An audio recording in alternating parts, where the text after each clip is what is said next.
Pasamos al siguiente componente del sistema nervioso, que es el tronco encefálico, ¿correcto? El tronco encefálico.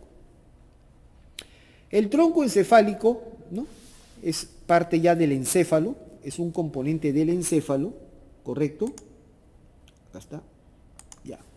Componente del encéfalo, ¿no?, del sistema nervioso central, obviamente, que está dentro de la cavidad craneana. Ocupa, junto con el cerebelo,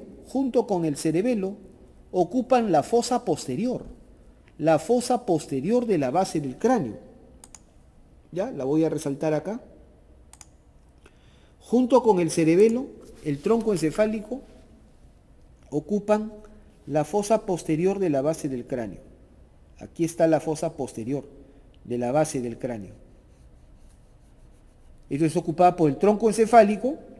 El tronco encefálico ocupa un tercio anterior, el tronco encefálico, y el cerebelo 2/3 posteriores. ¿Correcto? 2/3 posteriores. Tronco encefálico, un tercio anterior, y cerebelo 2/3 posteriores. El tronco encefálico está delante del cerebelo, claramente, lo ven ahí en la imagen, claramente está delante del cerebelo. Y el tronco encefálico está constituido por 3 porciones, como lo dije desde hace un rato. El mesencéfalo, en la parte más alta, la protuberancia o puente, y el bulbo, o médula oblonga, también se le llama, médula oblongada, que es algo así como la médula ensanchada, eso significa. Muy bien. Esta es una vista anterior. Cuando uno ve de adelante, cuando uno ve la vista anterior del tronco encefálico, lo primero que nota claramente es que las 3 porciones del tronco encefálico están bien diferenciadas. Las 3 porciones del tronco encefálico están bien diferenciadas por la presencia de dos surcos bien notorios. ¿Correcto? Aquí arriba, caramba.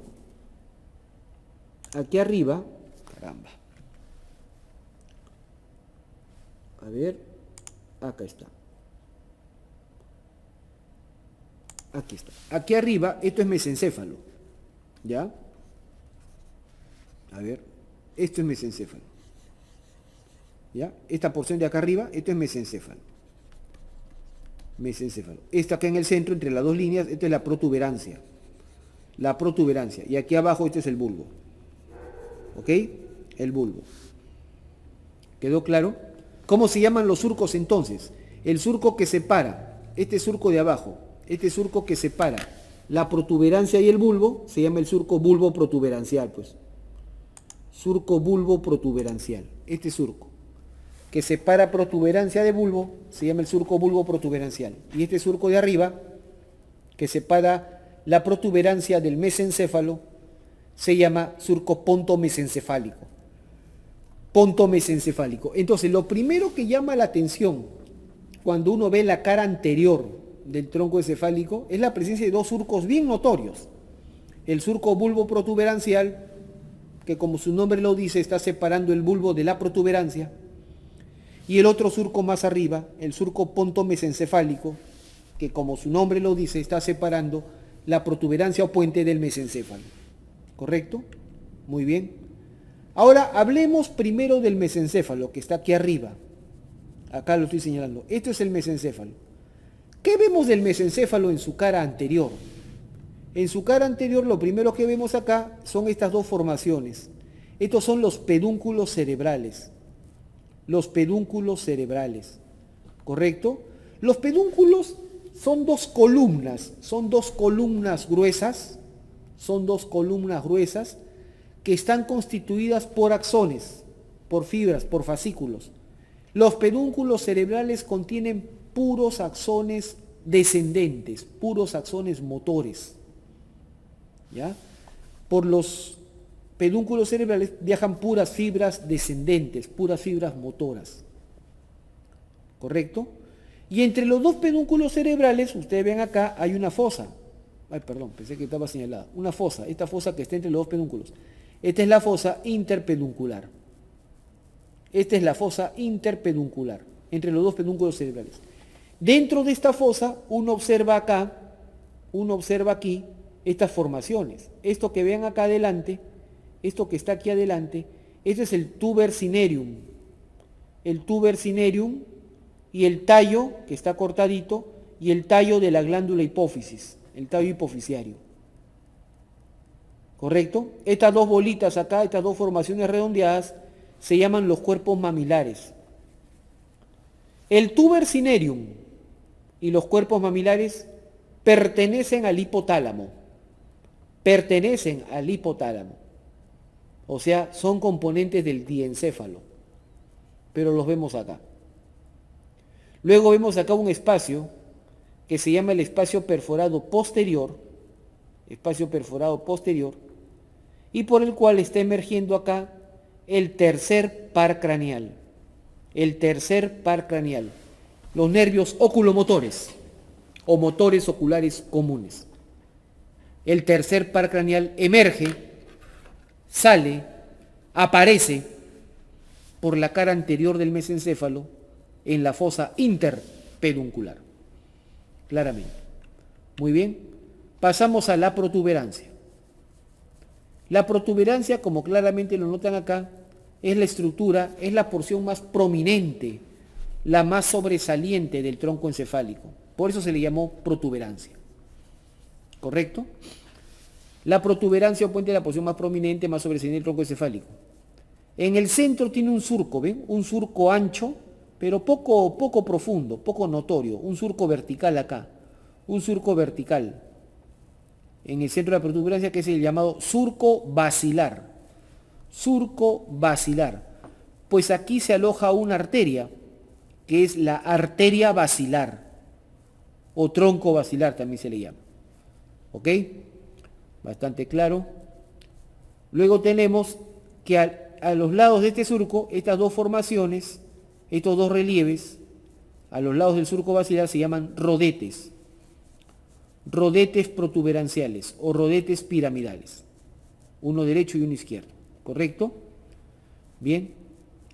Y lateral a los rodetes tenemos el quinto nervio craneal. Lateral a cada rodete vemos el quinto nervio craneal. O sea, acá vemos el quinto par craneal, un nervio a la derecha, un nervio a la izquierda. El quinto par craneal emerge lateralmente a los rodetes protuberanciales, la cara anteroexterna de la protuberancia. Ahí emerge, por la cara anterolateral o anteroexterna de la protuberancia. Por aquí emerge, sale, aparece el quinto par craneal. ¿Correcto? Que tiene dos raíces, ¿ven ustedes? Una raíz gruesa, que es sensitiva, y una raíz delgadita, que es la raíz motora. ¿Ok? Muy bien. Y por fuera del quinto par craneal, esta estructura que continúa para afuera y que se introduce en el cerebelo, esto es el pedúnculo cerebeloso medio. ¿Ok? El pedúnculo cerebeloso medio. Por fuera del quinto nervio craneal. Muy bien, nada más. Eso es protuberancia. Luego vemos acá el surco del que hace un rato les hablaba. El surco bulbo protuberancial. Este surco separa con extrema nitidez el bulbo de la protuberancia. Y por este surco, a través de este surco, emergen, salen, aparecen nervios craneales también. Por el surco bulbo protuberancial, de adentro para afuera, este de acá, el sexto nervio craneal. El nervio abducens o motor ocular externo. Más lateral, el séptimo nervio craneal, que sale con dos raíces, como está escrito acá. El séptimo par craneal propiamente dicho, y a su costado, lateralmente a él, el séptimo bis, o llamado nervio intermedio de Greisberg. Nervio intermedio de Greisberg. Y por fuera, el más externo de todos, ese es el octavo nervio craneal, el nervio vestíbulo coclear. El nervio vestíbulo coclear. Entonces, en el surco bulbo protuberancial, de adentro para afuera, vemos el sexto nervio craneal, el séptimo bis y el octavo. ¿Ok? Simple, nada más. Ahí está los rodetes piramidales, los pedúnculos cerebelosos medios, ¿correcto? Bien. ¿Y el bulbo? En el bulbo lo primero que llama la atención en la cara anterior, lo primero que vemos en el centro es un surco bien pronunciado, un surco central. Se le llama el surco medio anterior del bulbo. Pero este surco, en el tercio inferior del bulbo, este surco desaparece bruscamente, desaparece y vuelve a aparecer cuando comienza la médula espinal. Significa entonces, ojo con lo que estoy diciendo, ¿correcto? Que la médula espinal comienza exactamente acá. Aquí comienza la médula espinal, justo donde termina esta interrupción. O sea, donde reaparece el surco, ahí está comenzando la médula espinal. Acá se llamará, pues, por supuesto, surco medio anterior de la médula espinal. Pero aquí arriba se llamaba surco medio anterior del bulbo. ¿Correcto? Caramba. Surco medio anterior del bulbo. ¿Ok? Muy bien. Entonces, ahí está.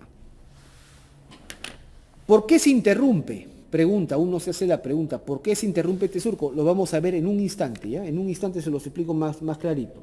Miren ustedes. A ver, ¿dónde está el puntero? Ya. Justo a los lados del surco medio anterior están estas dos formaciones. Estas son las pirámides vulvares. ¿Ya? Las pirámides vulvares. Estas dos formaciones. Cada pirámide vulvar, ¿a quién contiene?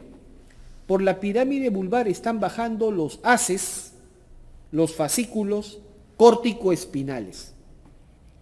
Los haces, los fascículos córtico-espinales, que también se les llamaba, como hace un momento lo hemos dicho en la médula, que también se llaman los haces piramidales. Los haces piramidales. Precisamente porque pasan por acá, por las pirámides vulvares. Significa que por acá están bajando entonces fascículos descendentes, fascículos motores. Y ahora sí, ¿qué cosa representa esta interrupción? Esta interrupción que estaba acá, en el tercio inferior del bulbo, esta interrupción del surco, esta es la famosa decusación piramidal. Aparece esta palabrita, decusación. ¿Qué cosa es decusar? Decusar significa cruzar la línea media.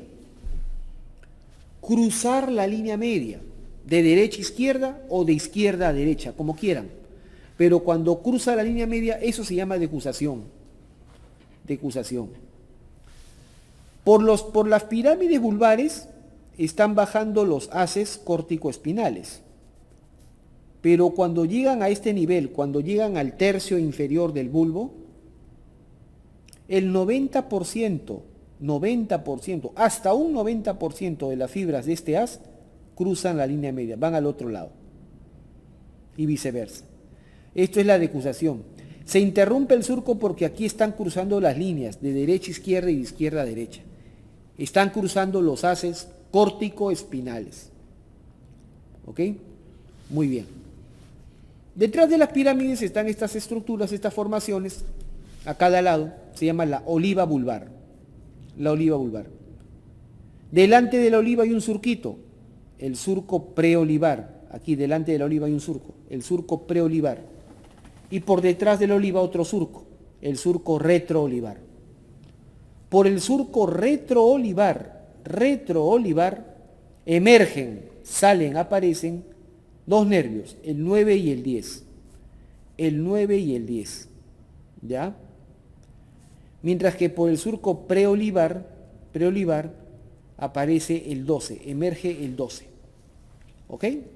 Muy bien. El 12º nervio craneal.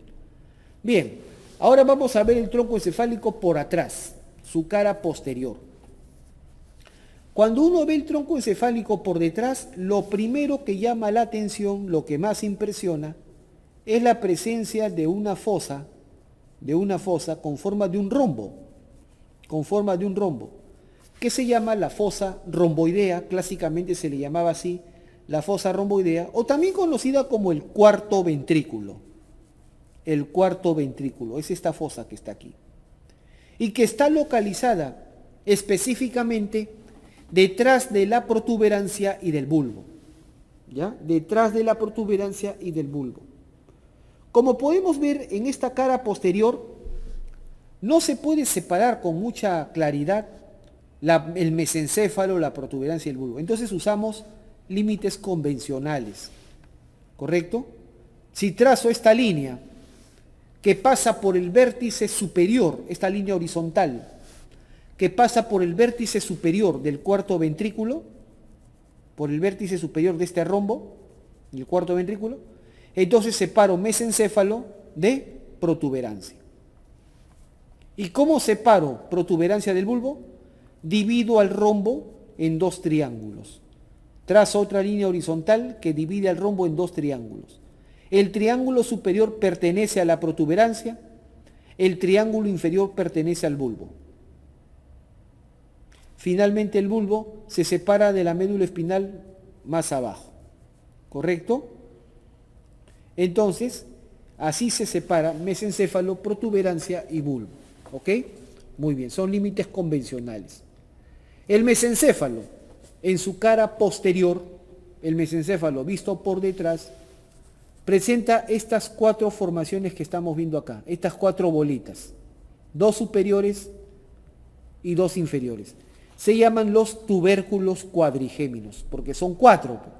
Tubérculos cuadrigéminos, porque son cuatro. O también llamados colículos, así está escrito, colículos, que significa bolillas, ¿no? Bolitas. Colículos, tubérculos cuadrigéminos o colículos. Dos superiores, dos inferiores. Les voy comentando que los tubérculos cuadrigéminos o colículos superiores están relacionados a la vía visual, a la vía óptica, y participan en ajustes de la acomodación del cristalino para la visión de lejos o de cerca. Esa es la función principal que tienen los tubérculos cuadrigéminos superiores. Están relacionados a la vía óptica, a la vía visual, y participan en ajustes posturales, ajustes de la acomodación del cristalino y también ajustes de enfoque de los ojos hacia un objeto. ¿Ok? Muy bien. Por su parte, los tubérculos cuadrigéminos inferiores, o los colículos inferiores, forman parte de la vía auditiva. ¿Ok? Muy bien, simple.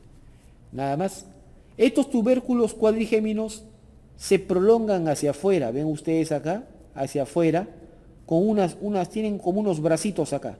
Se llaman estos los brazos conjuntivales. Los tubérculos cuadrigéminos superiores se prolongan hacia afuera con los brazos conjuntivales superiores. Y los tubérculos cuadrigéminos inferiores se proyectan hacia afuera con los brazos conjuntivales inferiores. ¿Y hacia dónde van estos brazos conjuntivales? Van hacia estas estructuras que pertenecen al diencéfalo. Estas dos cositas que ven acá, estas dos formaciones que ven acá, estos son los cuerpos geniculados. Cuerpos geniculados, con G. No lo he puesto acá porque no pertenecen al tronco encefálico, pertenecen al diencéfalo, los cuerpos geniculados. Cuerpo geniculado lateral y cuerpo geniculado medial. En el caso del tubérculo cuadrigémino superior, su brazo conjuntival superior se comunica con el cuerpo geniculado lateral. Y el tubérculo cuadrigémino inferior, su brazo conjuntival inferior se comunica con el cuerpo geniculado medial. Más fácil, el tubérculo cuadrigémino superior se comunica con el cuerpo geniculado lateral, el superior con el lateral y el inferior con el cuerpo geniculado medial. ¿Ok? Nada más. Otro detalle importante que podemos apreciar es que por encima de los tubérculos cuadrigéminos superiores, superiormente, ¿no? Por encima de los tubérculos cuadrigéminos superiores, aquí vemos una estructura. Esta es el cuerpo pineal. El cuerpo pineal, o también llamado epífisis. El cuerpo pineal, antiguamente, clásicamente llamada glándula pineal. Pero ese término glándula también está en discusión en la nomenclatura internacional. Preferimos decirle cuerpo pineal. El cuerpo pineal o epífisis, que pertenece al diencéfalo. También pertenece al diencéfalo, ¿ya? Específicamente al epitálamo. No es nada difícil recordar. Epífisis pertenece al epitálamo. Recontra sencillo. Muy bien. Y debajo de los tubérculos cuadrigéminos vamos a ver aquí la emergencia, la salida, la aparición del único par craneal que aparece por la cara posterior del tronco encefálico. ¿De quién estoy hablando? Del cuarto par craneal. El cuarto par craneal es el único que aparece, emerge, sale por la cara posterior del tronco encefálico. ¿Se entiende? El único. Y emerge específicamente por la cara posterior del mesencéfalo, debajo de la placa tectal, ¿no? Placa tectal se le llama al conjunto de los 4 tubérculos cuadrigéminos, debajo de los tubérculos cuadrigéminos. Pero luego este cuarto par craneal se va hacia adelante, va a rodear al mesencéfalo y se va hacia adelante. ¿Ok? Nada más. Simple. Bien, ahora hablemos propiamente de esta fosa, la fosa romboidea, el cuarto ventrículo. Como les dije hace un momento, el cuarto ventrículo tiene forma de un rombo y está localizado detrás de la protuberancia y del bulbo. El triángulo superior pertenece a la protuberancia, mientras que el triángulo inferior pertenece al bulbo. Entonces, esto no es otra cosa que la cara posterior de la protuberancia y esta, la cara posterior del bulbo. ¿Correcto? Bien. A esa cara posterior se le llama el piso. Esto que ven acá, la cara posterior de la protuberancia y del bulbo forman el piso del cuarto ventrículo. ¿Y qué vemos en este piso? Lo primero que vemos es un surco central, surco medio del cuarto ventrículo, surco medio del cuarto ventrículo. Y a los lados, los surcos limitantes, uno derecho y uno izquierdo, claramente lo ven ahí, surcos limitantes. Toda la formación que se ve acá, toda la formación localizada entre los dos surcos limitantes, entre el surco limitante derecho y surco limitante izquierdo, toda esta formación se llama la eminencia media. Eminencia media del cuarto ventrículo, ¿correcto? La eminencia media es la formación entre los dos surcos limitantes. ¿Ok? Dentro de esta eminencia media vamos a ver unos relieves. Los más importantes nada más, esta formación que ven acá, esa es la llamada eminencia teres. Eminencia teres. Teres en latín significa redonda. La eminencia redonda. Eminencia teres o eminencia redonda. Los textos actuales también le llaman colículo facial. Colículo facial, también le llaman así. ¿Qué cosa representa? ¿Qué cosa hay ahí adentro de ese? ¿Por qué se forma ese relieve? La eminencia redonda o eminencia teres es el relieve formado ¿por quién? Por el núcleo del sexto nervio craneal, el núcleo del sexto par craneal, rodeado por las fibras del séptimo par craneal. Las fibras del séptimo rodean al núcleo del sexto y eso levanta la superficie acá y se forma esa eminencia, la eminencia redonda o eminencia teres. Más abajo tenemos aquí el ala blanca interna, llamada actualmente, en los libros actuales, el ala blanca interna le llaman el trígono del hipogloso. El trígono del hipogloso. Precisamente porque a ese nivel se encuentra el núcleo del nervio hipogloso. El núcleo, la estructura central, que va a dar origen al último par craneal, el nervio hipogloso.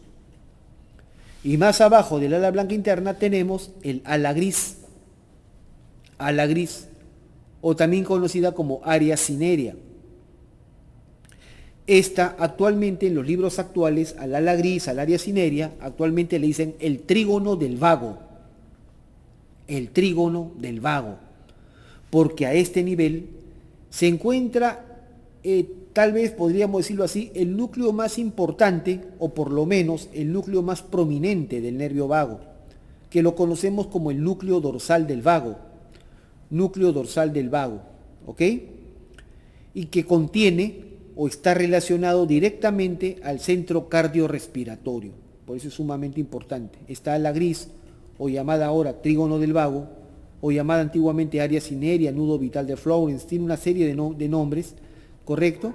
Corresponde a el núcleo dorsal del vago, que está relacionado directamente al centro cardiorrespiratorio. ¿Ok? Nada más. Eso encontramos, como he puesto acá, dentro de la eminencia media. Y por fuera, en la parte lateral aquí, estas son las eminencias laterales. Por fuera de la eminencia media, a la derecha y a la izquierda, tenemos las eminencias laterales. Y en las eminencias laterales, ¿qué veo? Esta formación de acá se llama ala blanca externa. Ala blanca externa. ¿Correcto? Que los libros actuales le llaman el trígono vestibular. El ala blanca externa corresponde actualmente al trígono vestibular. A ese nivel encontramos los núcleos vestibulares. Los núcleos vestibulares, ¿correcto? Núcleos que tienen que ver con la función de posición en el espacio, ¿no? Posición de la cabeza en el espacio y equilibrio. ¿Correcto? Muy bien. Y acá vemos unas fibritas horizontales, esas son las llamadas estrías acústicas, ¿no? Las estrías acústicas. Muy bien, nada más. Eso es lo que se ve en el piso del cuarto ventrículo. Este es un corte sagital. Aquí estamos viendo, ¿ve? El cuarto ventrículo visto de perfil, un corte sagital que va de adelante para atrás. Y estamos viendo de perfil al cuarto ventrículo, ¿ven? Está situado detrás de la protuberancia y del bulbo. Lo que hemos visto hace un momento acá, esto es la cara posterior de la protuberancia y del bulbo. O sea, estaría acá. Cara posterior de la protuberancia y del bulbo. Eso fue el piso. Ya hemos visto el piso. El techo. El techo del cuarto ventrículo está formado esencialmente por el cerebelo, como lo ven acá. Por el cerebelo. Pero está separado del cerebelo por dos membranas. No sé si llegan a ver acá. Acá hay una membranita delgada y acá hay otra, ¿ven? Unas membranitas. Que se llaman los velos medulares. El velo medular superior, conocido como la válvula de Vieussens, como está escrito ahí, válvula de Vieussens. Y la de abajo, velo medular inferior o válvula de Tarín. ¿Correcto? Válvula de Tarín. Forman el techo del cuarto ventrículo. ¿Ok? Aquí lo estamos viendo desde atrás. El velo medular superior, acá está, esto está visto desde atrás, pero está tapado, cubierto, el cuarto ventrículo se ha sacado al cerebelo y vemos acá los velos medulares. El velo medular superior, la válvula de Vieussens, es gruesa y además es cerrada, no tiene aberturas. En cambio, el velo medular inferior, la válvula de Tarín, presenta, como ven ustedes acá, tres aberturas. Las aberturas laterales se llaman los agujeros o aberturas de Luschka. Las aberturas de Luschka. Y la abertura media se llama la abertura o el orificio o el foramen de Magendie. Entonces miren qué fácil. Las aberturas laterales con L de Luschka y la abertura media con M de Magendie. ¿Qué importancia tienen? Por estas aberturas sale el líquido cefalorraquídeo. El cuarto ventrículo está lleno de líquido cefalorraquídeo. Y el líquido cefalorraquídeo del cuarto ventrículo sale y entra al espacio subaracnoideo. El líquido cefalorraquídeo sale del cuarto ventrículo y entra al espacio subaracnoideo por estas tres aberturas de Luschka y Magendie. ¿Ok? Simple. Eso es la importancia que tiene. Ahí están el agujero Luschka y Magendie. Perfecto. ¿Ok? Y bien, lo que faltaba, la cara posterior del bulbo, pero en la parte inferior, aquí vemos los fascículos, ¿ven? El fascículo de Gol, perdón, pensé que estaba señalado. El fascículo de Gol y el fascículo de Burdach, que también los hemos visto en la médula espinal. El fascículo de Gol termina aquí arriba en este tubérculo, el tubérculo de Gol o tubérculo gracilis, y el lateral, el tubérculo cuneiforme o de Burdack. ¿Ok? Muy bien, simple, nada más. ¿Ok? Fácil. Ok, veamos ahora entonces los pares craneales, especialmente los pares craneales del 3 al 12, que son los que se originan del tronco encefálico en la médula espinal, ¿no? Vamos a ver. El tercer par craneal, el tercer nervio craneal, llamado nervio oculomotor o motor ocular común. Este par craneal, su emergencia, es decir, por donde aparece, por donde sale, es lo que antiguamente decían el origen aparente, ¿no? El origen aparente se refiere al sitio por donde aparece, por donde emerge, por donde sale el nervio craneal. En este caso, la emergencia del tercer nervio craneal es por la fosa interpeduncular, o llamado espacio perforado posterior, en la cara anterior del mesencéfalo. ¿Correcto? Y luego va a salir y va a atravesar el cráneo por la llamada hendidura esfenoidal, o fisura orbitaria superior, que lo hemos visto en el capítulo de cabeza. Ahí está el tercer par craneal.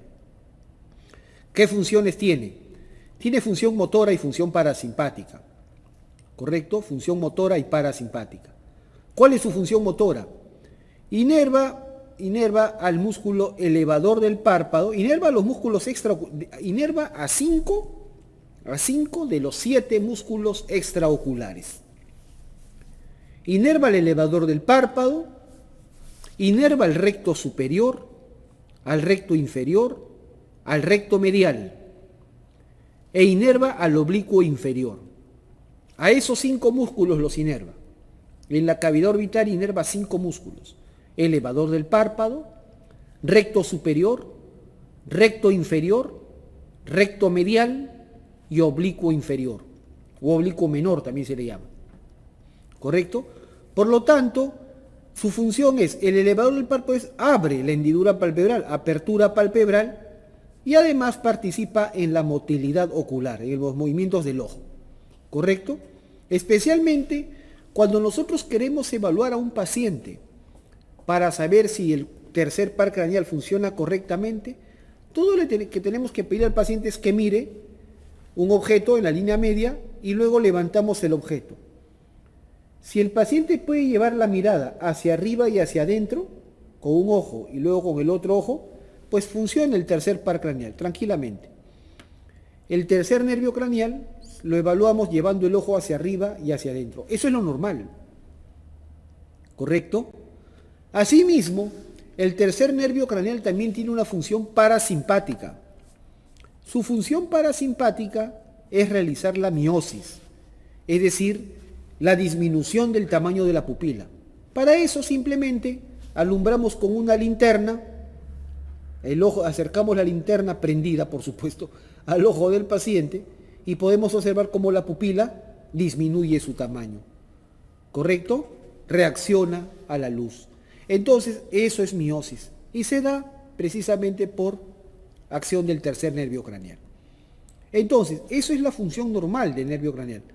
Abrir los párpados, apertura palpebral, motilidad ocular, llevar el ojo hacia adentro y hacia arriba especialmente, hacia adentro y hacia arriba, y realizar la miosis.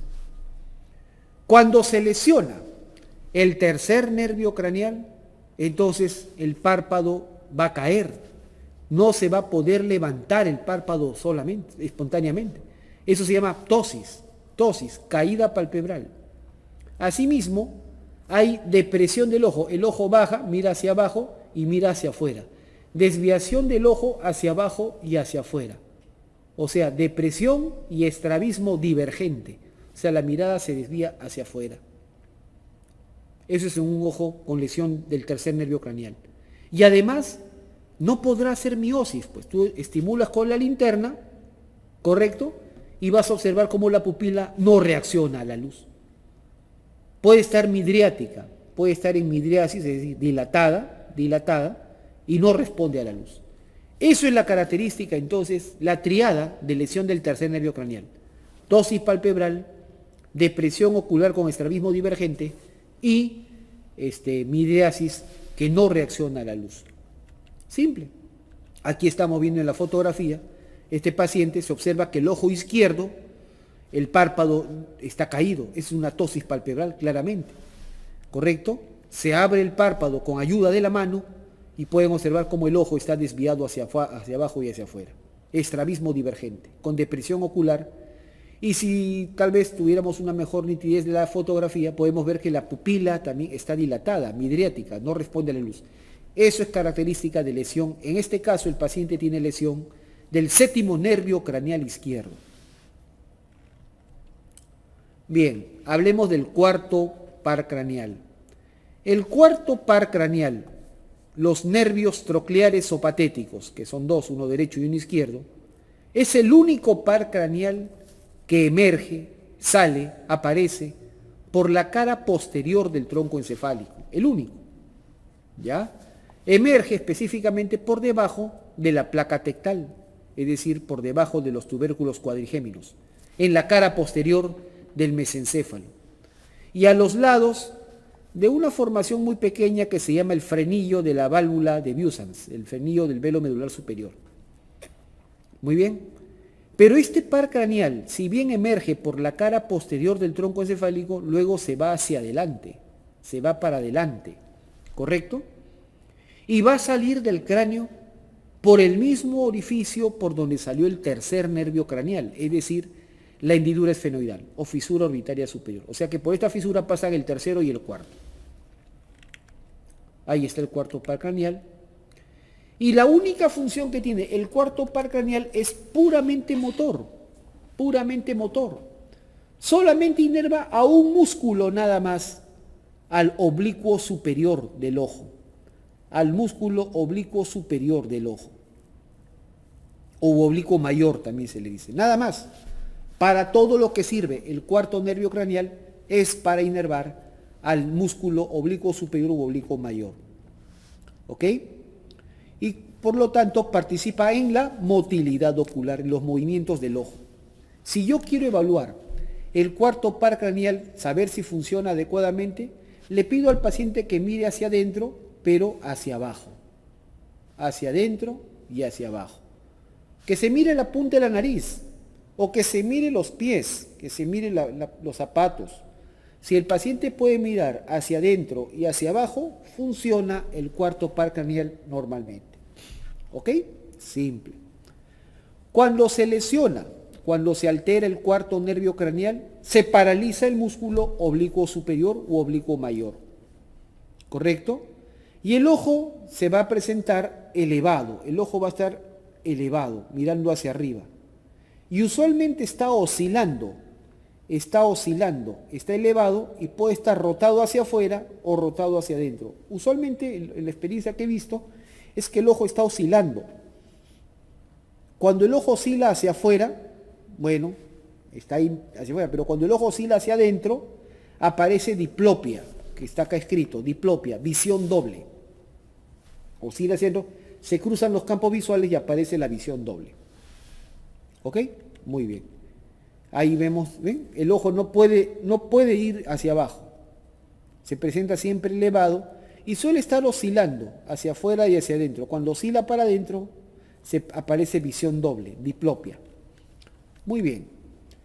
Nada más. El sexto nervio craneal. Voy a saltearme el quinto para hablarlo luego y voy a terminar acá con el sexto nervio craneal primero.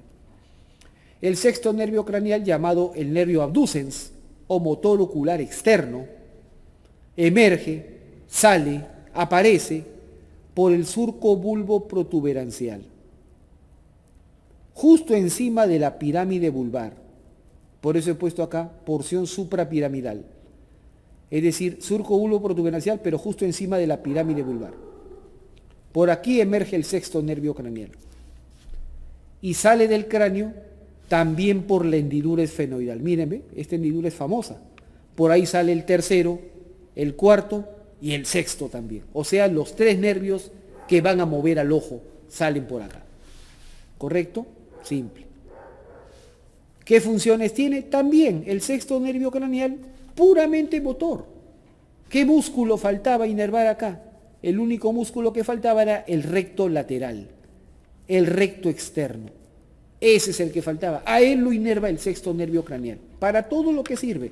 El sexto nervio craneal es para inervar a este músculo, recto lateral o recto externo.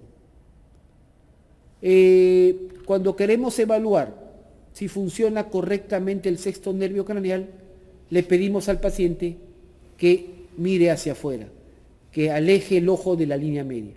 Si el paciente puede alejar el ojo de la línea media, significa que el sexto nervio funciona, igual en el otro ojo. ¿Correcto? Muy bien. Simple y elemental. ¿Ok? Cuando se altera, cuando se lesiona el sexto nervio craneal, se paraliza el músculo recto lateral. Y como tal el ojo se va a desviar hacia el centro, hacia adentro. O por lo menos no va a poder girar hacia afuera. ¿Ok? Eso se llama estrabismo convergente. Y cuando aparece estrabismo convergente, aparece diplopia, visión doble también. ¿Ok? Ahí está. Ustedes ven en la fotografía de este paciente, se le solicita que mire hacia la izquierda, ¿lo ven? Se le ha solicitado que mire a la izquierda y el paciente puede mirar normalmente hacia la izquierda, con los dos ojos puede mirar hacia la izquierda. Pero cuando se le pide al mismo paciente que mire hacia la derecha, o noten que con el ojo izquierdo sí puede mirar a la derecha, pero con el ojo derecho no puede. Con el ojo derecho no puede. El ojo derecho se le queda en el camino. Significa que el ojo derecho tiene paralizado el músculo recto lateral. Y por ende, sospechamos de una lesión del sexto nervio craneal de este lado, del lado derecho. ¿Ok? Fácilmente. Bien, ahora sí hablamos del quinto nervio, el trigémino. El trigémino. ¿Correcto? El quinto nervio craneal, llamado trigémino, ¿correcto? Su emergencia, ¿por dónde aparece? ¿Por dónde sale? ¿Por dónde emerge? Sale por la cara anterolateral o anteroexterna de la protuberancia. Lateralmente a los rodetes, protuberanciales o piramidales. El quinto nervio craneal emerge, como pueden apreciar en la imagen, por medio de dos ramas o dos raíces. Una raíz más gruesa, que es la raíz sensitiva, y una raíz más delgadita, que es la raíz motora. ¿Ok? Simple, facilito. ¿Correcto? Bien. La rama sensitiva, acá se ha graficado, la rama sensitiva es esta que está de amarillo y la rama motora es esta que está de rojo. La rama sensitiva, después de cierto trayecto, avanza y en su extremo anterior presenta este ganglio, el ganglio semilunar o ganglio trigeminal de Gasser, que es un ganglio sensitivo, contiene neuronas sensitivas. ¿Correcto? Y de este ganglio de Gasser se están originando las tres famosas ramas del trigémino. El quinto 1, el nervio oftálmico, el quinto 2, el nervio maxilar o maxilar superior, y el quinto 3, el nervio mandibular o maxilar inferior. Cuando estos tres nervios nacen originariamente como nervios sensitivos, los tres, y nacen del ganglio de Gasser, que es un ganglio sensitivo. Pero la rama motora va a avanzar y luego se va a unir al quinto 3. Y de esa manera es que el quinto 3 se transforma luego en un nervio mixto, es decir, motor y sensitivo. Perfecto. Aquí está entonces. Y cada uno de estos nervios, el quinto 1, el quinto 2 y el quinto 3, van a salir por un orificio distinto. El quinto 1 sale por el mismo orificio por donde salía el tercero, el cuarto y el sexto. O sea, la hendidura esfenoidal o fisura orbitaria superior. Entonces por ella salen 4 nervios, tercero, cuarto, sexto y ahora de Yapa, el quinto 1. El quinto 2 emerge, sale por el agujero redondo mayor, llamado actualmente agujero redondo, nada más, a secas. Mientras que el quinto 3 con la rama motora salen por el agujero oval. Muy bien, simple. ¿Qué funciones tiene? La función más conocida del trigémino es que da la sensibilidad de la cara. Esa es la función más conocida que tiene, pero no es la única. ¿Tiene función sensitiva? Sí, pero también tiene función motora. función sensitiva de la cara y función motora, músculos masticatorios. Eso es lo más conocido del trigémino. Función sensitiva, sensibilidad de las meninges, sensibilidad craneofacial, ¿correcto? Sensibilidad de la córnea y la esclera en el ojo, de las arcadas dentarias, del paladar y de los 2/3 anteriores de la lengua. Y su inervación motora es principalmente para los músculos masticatorios, pero también en el oído medio, que vimos en la clase de cabeza, para el músculo del martillo, que es el músculo tensor de la membrana timpánica y que eleva, intensifica la agudeza auditiva. Muy bien, nada más. Perfecto. La alteración, la lesión del quinto nervio craneal va a producir pues alteraciones sensitivas, va a producir hipoacusia de conducción, es decir, si se paraliza el músculo del martillo, entonces no se puede tensar la membrana timpánica, entonces no vas a tener mucha facilidad para escuchar los sonidos bajitos o los sonidos lejanos, porque no puedes tensar la membrana timpánica. Y también, por supuesto, alteraciones masticatorias, ¿correcto? En la imagen se ve acá una asimetría en la mandíbula, ¿no? Una asimetría, acá se ve una atrofia en la región maseterina derecha, entonces lo más probable es que tenga lesión del quinto nervio del lado derecho, ¿ok? Muy bien. El séptimo nervio craneal, el conocido nervio facial, emerge, aquí lo vemos, emerge por el surco bulbo protuberancial, justo por encima de la oliva, de la oliva vulvar, ¿correcto? Porción supraolivar. El séptimo nervio sale con dos raíces, pensé que estaba señalado, dos raíces. El nervio facial propiamente dicho y el nervio intermedio de Greisberg, que es lateral a él. Y finalmente, estos dos juntos, el nervio facial con su intermedio de Greisberg, los dos juntos, salen del cráneo por el conducto auditivo interno. Salen del cráneo por el conducto auditivo interno, pero se meten al peñasco del temporal. Cuando estos nervios salen por el conducto auditivo interno, ingresan al peñasco o porción petrosa del hueso temporal, recorriendo dentro del hueso ese conducto que ofrece el hueso temporal para el nervio facial, se llama el conducto facial o conducto de Falopio, ¿correcto? Dentro de dicho conducto, es decir, cuando el nervio facial está recorriendo dentro del hueso temporal, da 5 ramas, que son estas que estoy citando en orden, en orden. La primera rama del nervio facial es esta de acá, el nervio petroso mayor. La primera rama. La segunda rama, el nervio del estapedio o nervio del estribo, del músculo del estribo. Estribo o estapedio es lo mismo. La tercera rama, el nervio cuerda del tímpano. La cuarta rama es la rama anastomótica, con el décimo, que es la rama sensitiva. Y la quinta rama, la última rama, es la rama motora facial. La rama motora facial que termina saliendo por el agujero estilomastoideo. Y va a inervar a los músculos de la mímica facial. ¿Correcto? Muy bien. Entonces, ¿qué funciones tiene el facial? El facial tiene función parasimpática, tiene función sensorial, tiene función sensitiva y tiene función motora. Su función parasimpática es que estimula la secreción de las glándulas lacrimales, ¿correcto? Y células que producen moco, mucosas paranasales, y las glándulas salivales submandibular y sublingual.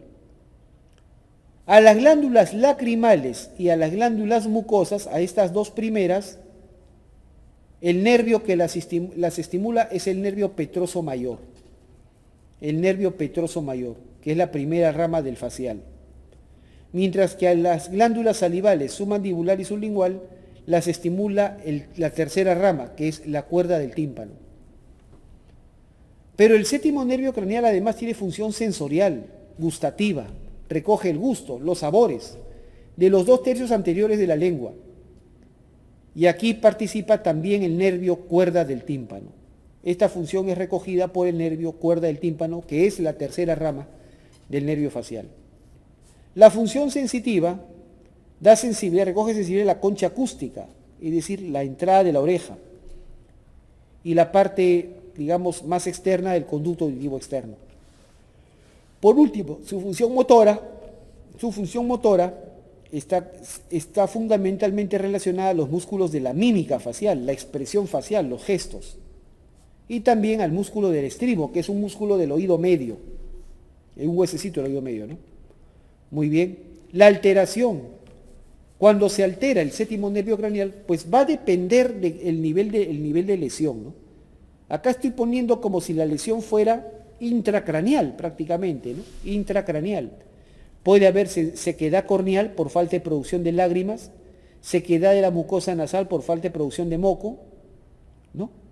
Sequedad de la mucosa oral por disminución de la secreción salival, alteración gustativa en los 2 tercios anteriores de la lengua, ¿no?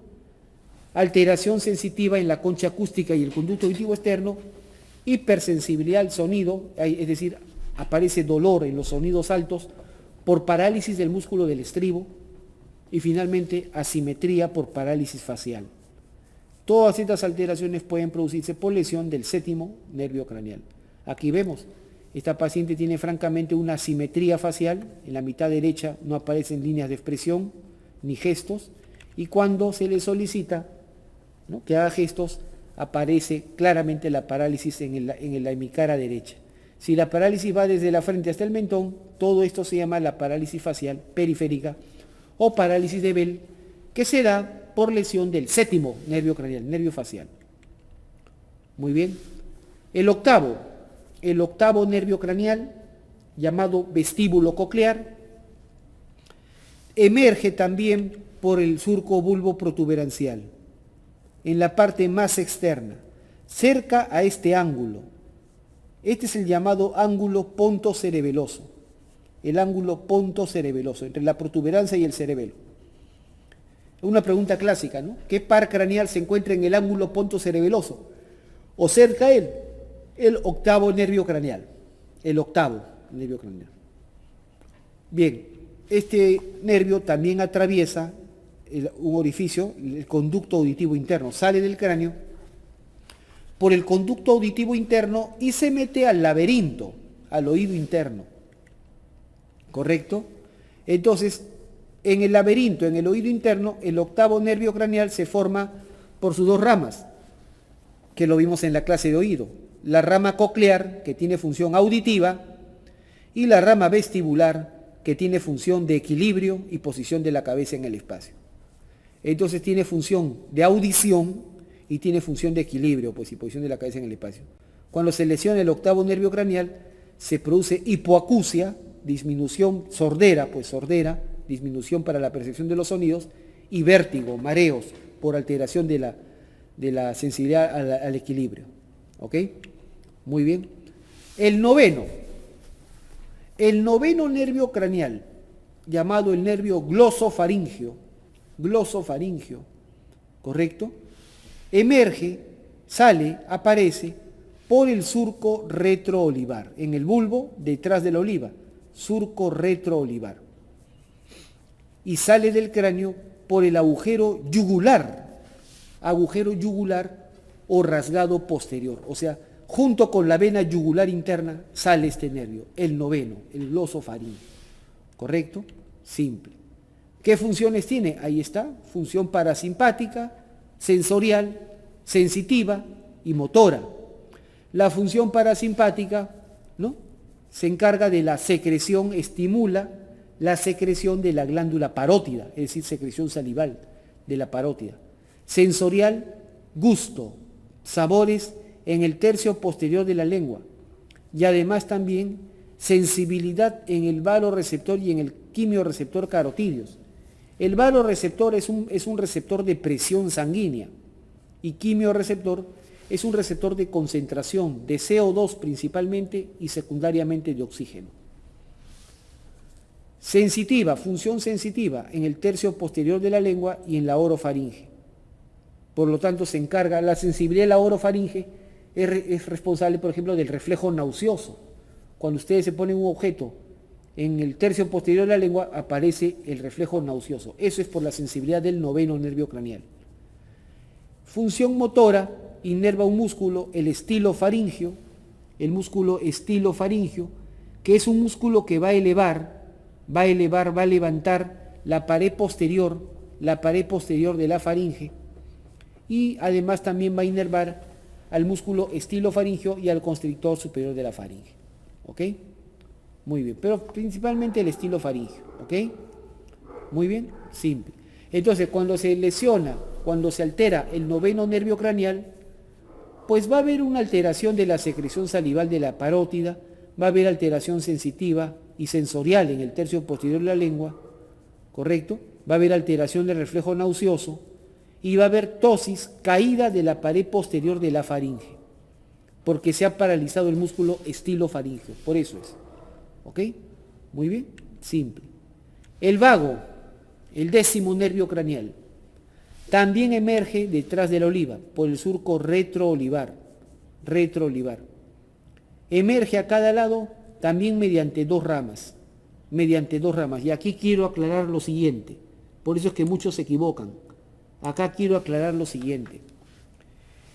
El décimo nervio craneal sale por medio de dos ramas. Esta rama que estoy pintando acá, esta es la rama gruesa, que es la rama, ¿correcto?, que tiene varias funciones, tiene sensorial, parasimpática, esta es la rama gruesa.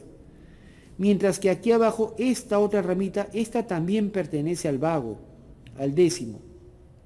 Muchos creen que esto es del 11, no es del 11, es del 10. Esta es la rama motora del décimo, ¿correcto?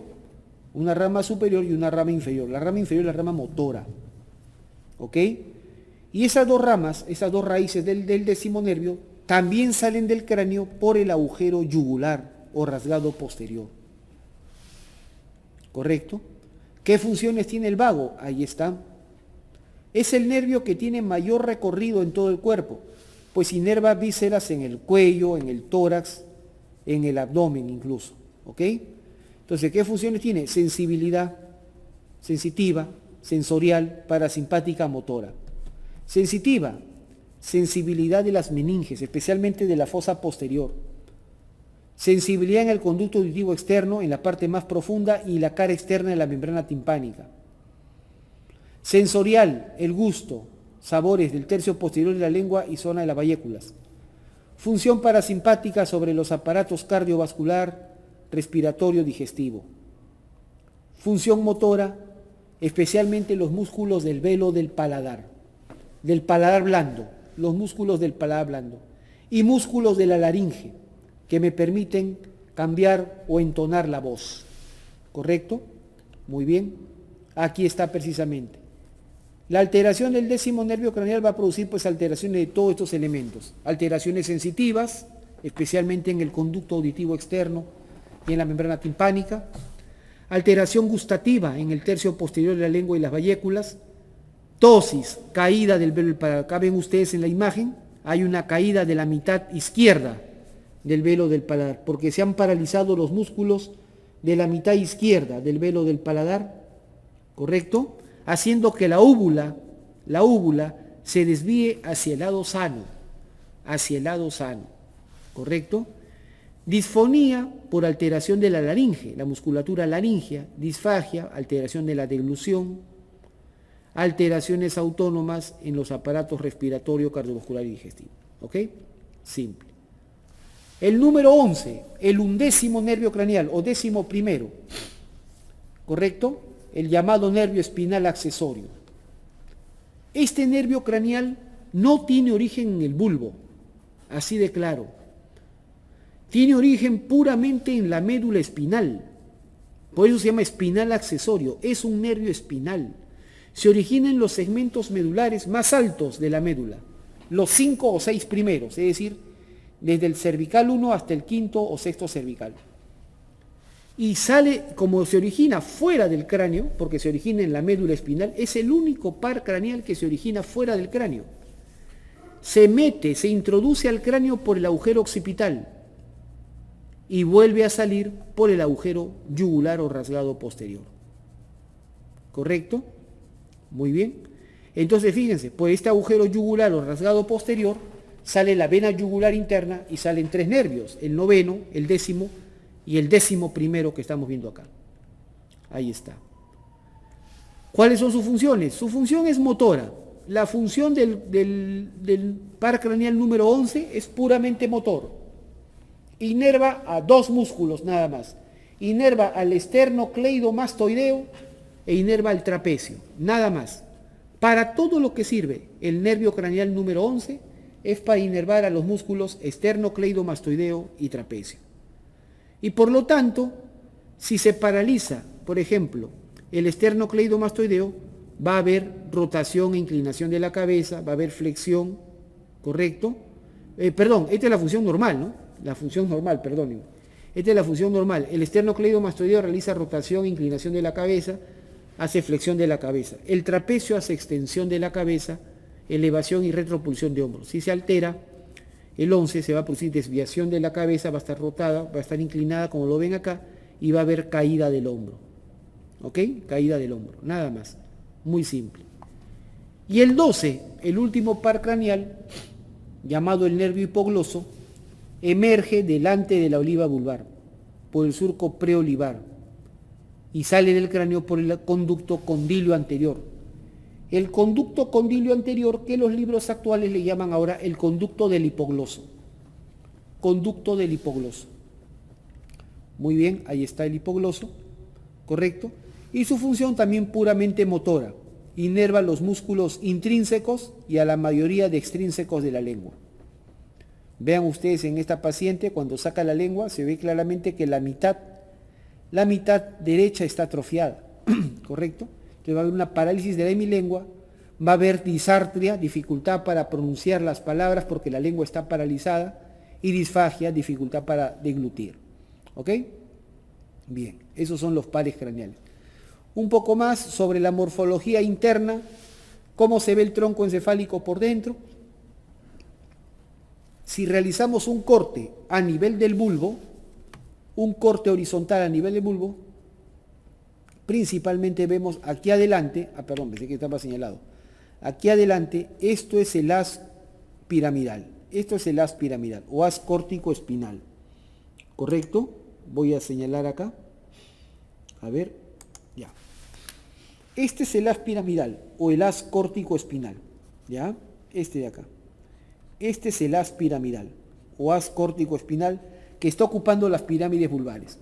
Luego, este de celeste, este es el lemnisco medio, o lemnisco medial, que tiene función, es un conjunto, es un fascículo que lleva función sensitiva. Ya lo vamos a ver más adelante.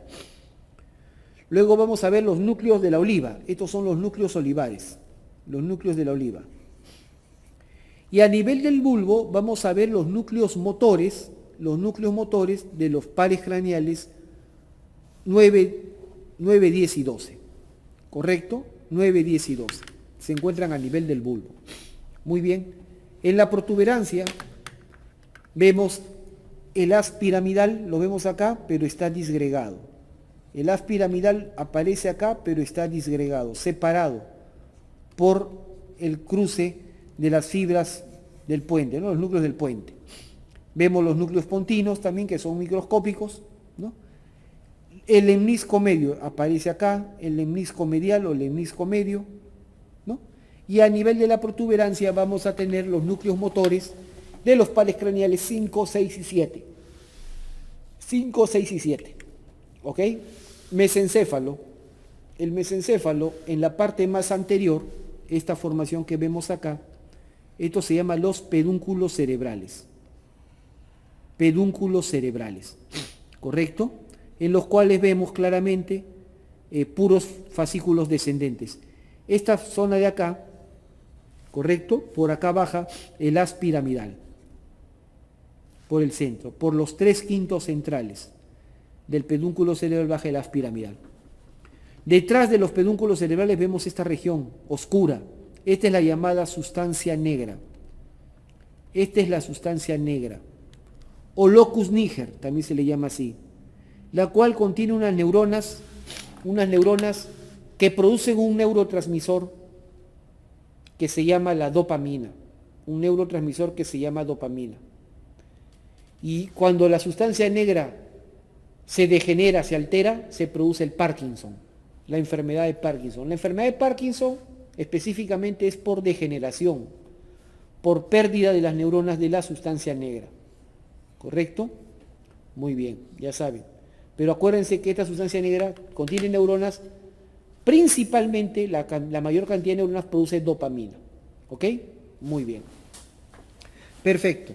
Luego tenemos más atrás aquí los llamados núcleos rojos, llamados así porque son bien vascularizados, los núcleos rojos, que son núcleos motores, ¿correcto?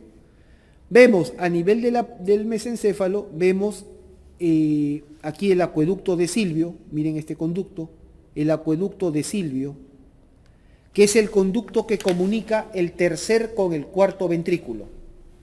El tercer con el cuarto ventrículo, ese es el acueducto de Silvio, o acueducto mesencefálico.